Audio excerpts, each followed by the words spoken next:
नाशिक महानगरपालिकेची तिजोरी समजल्या जाणाऱ्या स्थायी समिती सभापतीसाठी आज निवडणूक होणार आहे। महापालिका स्थायी सभागृहात पीठासीन अधिकारी तथा नाशिक जिल्हाधिकारी आयुष प्रसाद यांच्या उपस्थितीत ही निवड प्रक्रिया होणार आहे। भाजप व शिवसेना महायुतीचे उमेदवार मच्छिंद्र सानप यांच्याकडे 13 सदस्यांचं पक्षीय बलाबल आहे, तर विरोधी राष्ट्रवादी अजित पवार आणि ठाकरेंची शिवसेना यांच्याकडे अवघे 3 सदस्य आहेत। त्यामुळे राष्ट्रवादीचे मुकेश शाहनी माघार घेणार की निवडणूक लढणार याकडे सर्वांचं लक्ष लागलंय।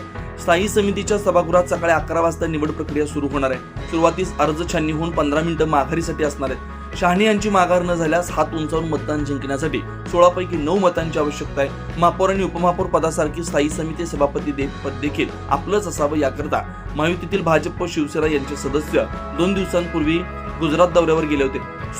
16 सदस्य स्थायी समितीत 9 हा बहुमताचा आकडा आहे। एकट्या भाजपकडे 9 सदस्य आहेत। याशिवाय शिवसेनेचे 3 सदस्य भाजप सोबत आहेत। त्यामुळे उमेदवार मच्छिंद्र सानप यांचा विजय जवळपास निश्चित असल्याचं बोललं जात आहे। तर दुसरीकडे शिवसेना ठाकरे गटाकडे अवघे 2 सदस्य असून तेही राष्ट्रवादी अजित पवार गटाला मतदान करतील, तटस्थ भूमिका घेतील, याकडे सर्वांचं लक्ष लागलं। 9 न्यूज महाराष्ट्र ब्युरो, नाशिक।